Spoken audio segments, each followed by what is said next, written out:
গড়িয়াহাটের সাধারণ মানুষ তারা এই পুরো বিষয় নিয়ে কি বলছেন প্রথমেই শোনাবো। Proper government authorised bus stand যেগুলো সেগুলো ট্রাফিক মেনটেন হয় না, প্রপার জায়গা থেকে প্যাসেঞ্জার ওঠানামা করে না, সেক্ষেত্রে নিজেদের মতন করে যেখানে খুশি বেআইনি পার্কিং, সেখানে প্রতিবাদ করতে গেলে অনেক বেশি ইম্প্যাক্ট আসে সাধারণ পাবলিকের পক্ষে।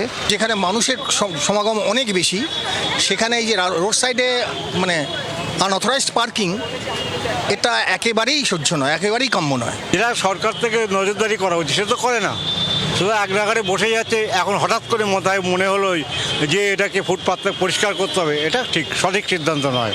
ফুটপাথে যাদের দোকান তাদের থেকে ট্যাক্স আদায় হয় কেন বলতে পারবো না, কিন্তু তাদের থেকে ট্যাক্স দিয়ে তাদের একটা ব্যবস্থা করুক, তারা তো বলতে পারবে দেয়ার উইল বি অ্যান্সারেবল যে আমরা তো পয়সা দিচ্ছি, সুতরাং আমরা একটা জায়গা মেনটেন করব। কিন্তু এখানে দুপাশেই দাঁড়াচ্ছে, তাতে করে লোকে যাতায়াতের অসুবিধা ডেফিনেটলি হচ্ছে। সমস্যাটা প্রচুরই সমস্যা হয়, আমাদের যাতায়াতের ভীষণ সমস্যা হয়, যেহেতু বয়স্ক আমরা আস্তে আস্তে হচ্ছি, হাঁটা চলায় আমাদের অসুবিধা হয়। কিন্তু এগুলোর ব্যবস্থাটা অনেক আগে থেকে করা উচিত ছিল। হঠাৎ উঠলো মাথায় তখন করব, আবার খানিকক্ষণ পর কয়েক মাস বাদে আবার সব চুপচাপ, এটা ঠিক মানা যায় না। আর ঠিক এটাই গুরুত্বপূর্ণ প্রশ্ন, অর্থাৎ আবার কয়েক মাস পর চুপচাপ, এটা ঠিক মানা নেয় না। ইতিমধ্যেই কিন্তু প্রচুর কমেন্ট এসেছে Facebook, WhatsApp, Instagram, x sandal, বিভিন্ন জায়গাতে আপনারা ইতিমধ্যেই জনগণমন আপনাদের বক্তব্য উঠে এসেছে। কি বক্তব্য উঠে এসেছে তুলে ধরছি আপনাদের সামনে। প্রথমেই যে বক্তব্যগুলো আপনাদের সামনে উঠে আসছে, অর্থাৎ রাজনৈতিক কৌশল বলে প্রদীপ কুমার শাহ ইতিমধ্যেই কমেন্ট করেছেন। আর কি কমেন্ট উঠে আসছে দেখাবো। এরই সঙ্গে কমেন্টে উঠে আসছে এটা একটা রাজনৈতিক কৌশল। গণেশ ইতিমধ্যেই বলছেন, বারবার করে রাজনৈতিক কৌশলের কথা চলে আসছে, প্রশ্ন এখানেই উঠবে। আরও একটি কমেন্ট রয়েছে, রাজনৈতিক কৌশল অবলম্বন করেছেন মুখ্যমন্ত্রী, হেরে যাওয়া এলাকায় হকার উচ্ছেদের নামে বেকার তৈরি করা ঠিক হচ্ছে না, পল্লব সিনহা এই মন্তব্য করেছেন। আরও বক্তব্য রয়েছে, আমরা দেখানোর চেষ্টা করব। কিন্তু ইতিমধ্যেই গুরুত্বপূর্ণ বৈঠক করেছেন মেয়র এবং রাজ্যের মন্ত্রী ফিরহাদ হাকিম। তিনি ঠিক কি বলেছেন আমাদেরকে শোনাব। কোনো হকার, কোনো স্টল কারোর বাবার নয়, কেউ ভাড়া দেবে না।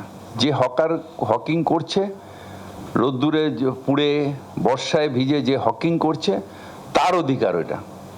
সে যতদিন ওখানে থাকবে, সে যতদিন তার পণ্য বিক্রি করবে, এটা তার অধিকার। কারণ সরকার তার জন্যে দিয়েছে এটা।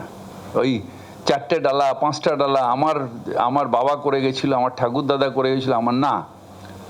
বাবা ঠাকুরদাদার সম্পত্তি যেটার কাছে দলিল আছে, সেটা আমার অধিকার। কিন্তু হকারি হচ্ছে ফুটপাতে দাঁড়িয়ে, ফুটপাত সরকারের, সেখানে আমাকে সুযোগ দিয়েছে 1/3 আমি হকারি করব। আর ঠিক নেই, আমরা আলোচনা এই পুরো বিষয় নিয়েই শুরু করব। শঙ্কুর কাছে প্রথমেই চলে যাব। শঙ্কু, ইতিমধ্যেই মেয়রের বক্তব্য, এর আগে মুখ্যমন্ত্রীর বক্তব্য উঠে এসেছে, সরকার রাস্তা দিয়েছে 1/3 নিয়ে হকারি করব। শঙ্কু, শুনুন, প্রথমেই আপনাদের বলবো যে দুটো রণকৌশল এখানে রয়েছে, দুটো অ্যাঙ্গেল রয়েছে। আমি দুটো অ্যাঙ্গেল প্রথমে বলতে চাই। আজকে পশ্চিমবাংলার সব থেকে বড় ঘটনা হচ্ছে কুচবিহারে একজন বিরোধী দলের মহিলা কর্মী, তাকে মারতে মারতে বিবস্ত্র করে তার ছবি তুলে থ্রেট দেওয়া হচ্ছে। আমি একটু ইস্যুতে আসি শঙ্কু, ঘটনাকে চাপবার জন্য। আরে আমার ইস্যুতে আসি না, আমরা যে বিষয় নিয়ে আলোচনা করছি নিশ্চয়ই নিয়ে আমরা খবর তুলে ধরেছি। আপনার এই খবর তুলে ধরার জন্য কারণটা তোমাকে পলিটিক্যাল কারণ বলতে হবে। আগে এই প্রসঙ্গের উত্তরটা দিন শঙ্কু। প্রসঙ্গেই তো আছি। হ্যাঁ বলুন। আমি কি নদীতে চলে গেছি? না, কিন্তু প্রসঙ্গান্তরে যাওয়া হচ্ছে। আমি 24 ঘন্টা নিয়ে রচনা হ্যাঁ বলছি। বলুন। শুনুন, বিষয় হচ্ছে আপনাকে বুঝতে হবে, হঠাৎ করে হকার উচ্ছেদ হচ্ছে না, কিন্তু হঠাৎ করে বুলডোজার নেমে পড়লো। হঠাৎ করে এজেন্ডা আনা হলো কেন?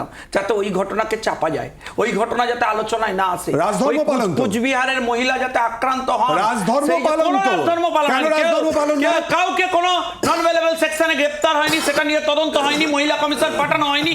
হকারদের নিয়ে আমি এবার স্পষ্ট করে আরেকটা কৌশল বলছি। কোথায় কোথায় হকারদের উচ্ছেদ করার জন্য নামানো হয়েছিল?